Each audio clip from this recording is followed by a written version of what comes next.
judeus, a lei não foi dada para salvar, ela foi dada para educar. Uma criança, quando o pai educa ela e ela erra, o pai não fala, a educação não serviu, ele fala, levanta e faz de novo. Levanta e faz de novo.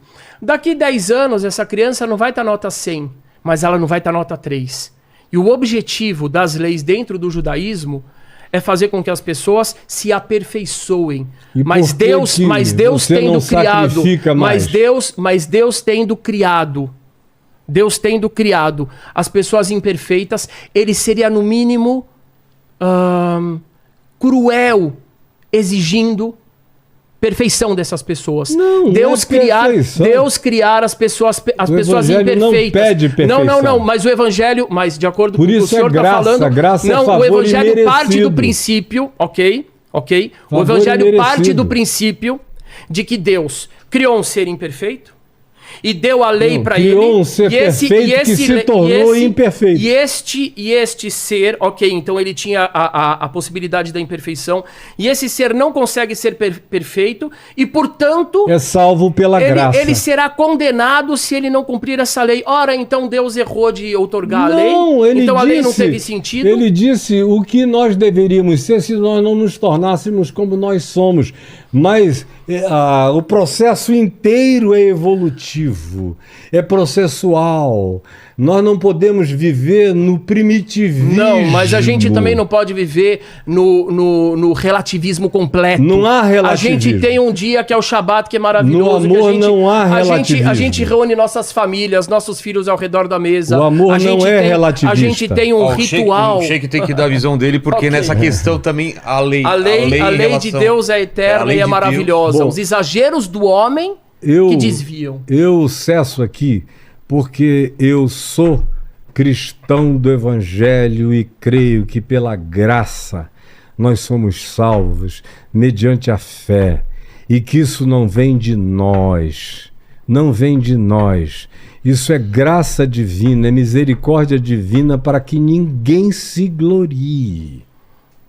Eu acredito na graça divina também. A gente não acredita que a pessoa tem que ser perfeita para ser salva. Nos profetas, nos salmos, e tudo isso, a ênfase é essa. Perfeito. É na graça. É na graça. E no islamismo, a questão da lei e seguir os preceitos da lei em relação... Se tem uma modernização, se tem uma visão, como tem pro Caio, de Jesus muda isso, quando ele aparece nos evangelhos e fala que essa lei ela pode ser mudada, não é para...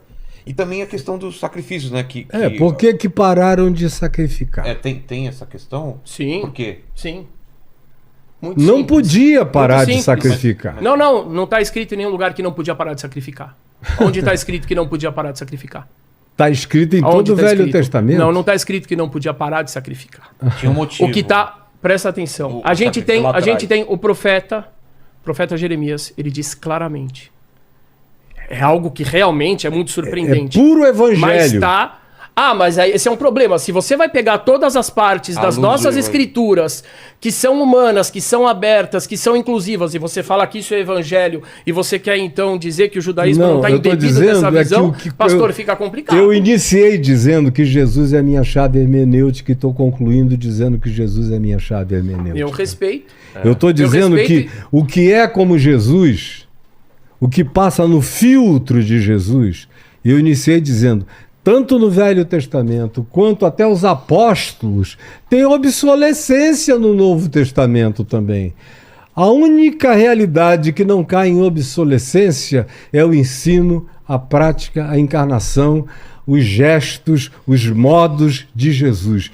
Isso é o que o homem deve ser. Ali eu vejo como Deus é para mim e percebo como eu devo ser para Deus. Eu comecei dizendo isso e concluo dizendo isso. Então, é uma chave que muda tudo. Muda inclusive Paulo. Paulo tem conselhos sobre como tratar o escravo. Em Jesus não há escravos. Todos são livres. Entendi. Paulo está fazendo ali um aplicativo circunstancial para lidar com um determinado momento da história humana. Mas de lá para cá, nossa Constituição aqui no Brasil é melhor do que uma quantidade enorme de regramentos religiosos que ficaram então, em só pra obsolescência deixar claro, perto da evolução humana. Até pro Rabino, e o Caio sabe disso, que até a visão dele vai contra muitos dos evangélicos, que também eu faço questão de ir, porque eu tenho convicção absoluta de que esse é o evangelho. Que não é uma visão geral dos evangélicos que ele está falando. Eu assumo a minha particularidade. A lei ainda, algumas regras, inclusive do E vivem num limbo, porque não conseguem ser nenhuma coisa nem outra. Mas vivem aí num limbo perdidos. É o povo mais angustiado da face da terra são os evangélicos. 70% dos que estão nas clínicas psiquiátricas são evangélicos. Eles vivem entre o rigor do Velho Testamento e não compreendem o Novo Testamento, vivem num conflito horroroso de alma. É o grupo que mais se suicida, é o grupo mais desesperado porque não vive nenhuma coisa nem outra. Estão no limbo dessa história inteira. Eu não estou querendo discutir, eu acho que a gente até já conversou bastante aqui.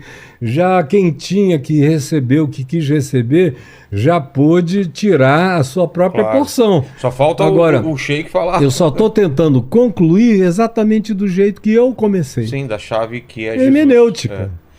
Sheik, e em relação ao que a gente está falando agora sobre a lei e sobre esse conjunto de regras dadas por Deus. Duas questões. A primeira... Eu vou fazer um xixi, eu estava segurando, mas se eu saio no meio da discussão com o pessoal, eu vou deixar concluir aqui. Deixa concluir, que acho que está todo mundo aqui precisando de um xixi.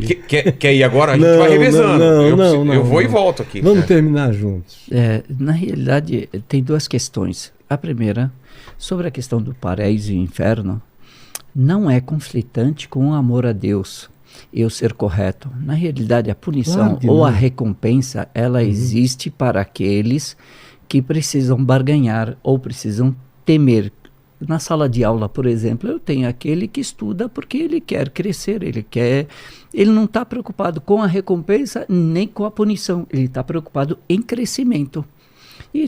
Ele quer estudar. Tem o outro que vai ou pela dor ou pela recompensa. Ele está pensando na recompensa. E tem aquele ainda lá atrás que não está nem aí, mas se não fosse a punição, ele não andaria. Se não fosse o rigor da lei, também não andaria. Assim nós temos na sociedade, porque o que Deus colocou nas pessoas não é que elas são imperfeitas, ou são boas, ou são más. Não, elas têm o livre arbítrio. E as tentações e as adversidades que elas têm, as situações e as tentações, fazem com que ela, muitas vezes, faça boas escolhas ou más escolhas, que ela faça bom uso ou mau uso do seu livre arbítrio. A segunda questão, na realidade, são três.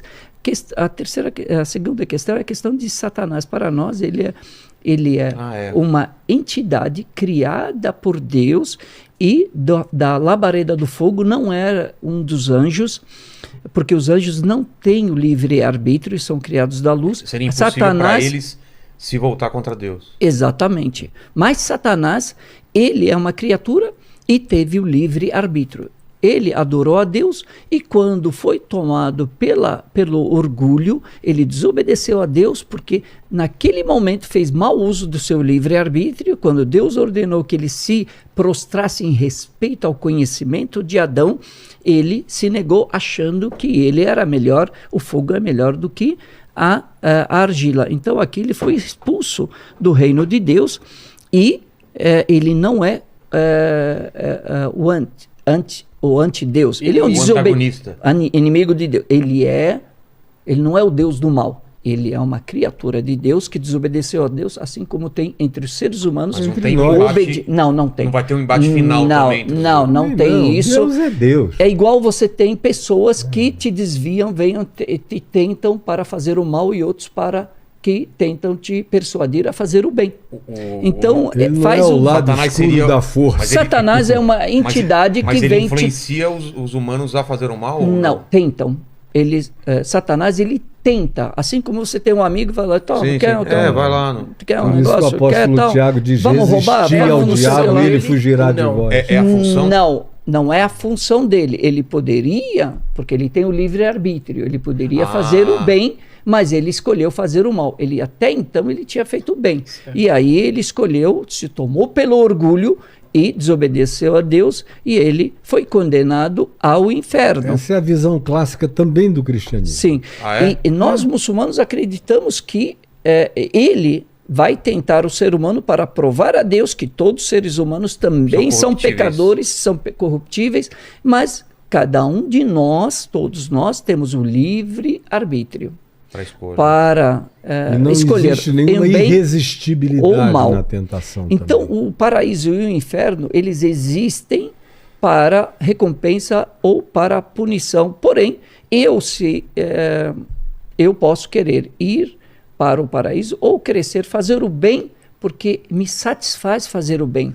Eu adorar a Deus através da oração e através da bondade, da caridade, ajudar o próximo, ver as pessoas sendo muçulmanas ou não, sorrir para o meu irmão na rua, cumprimentar as pessoas, ser cordial, ajudar pessoas muçulmanas ou não muçulmanas, isso me faz feliz. Eu não estou pensando em barganhar com Deus, eu estou pensando em ser feliz aqui e também terei a recompensa no dia de juízo final. Mas também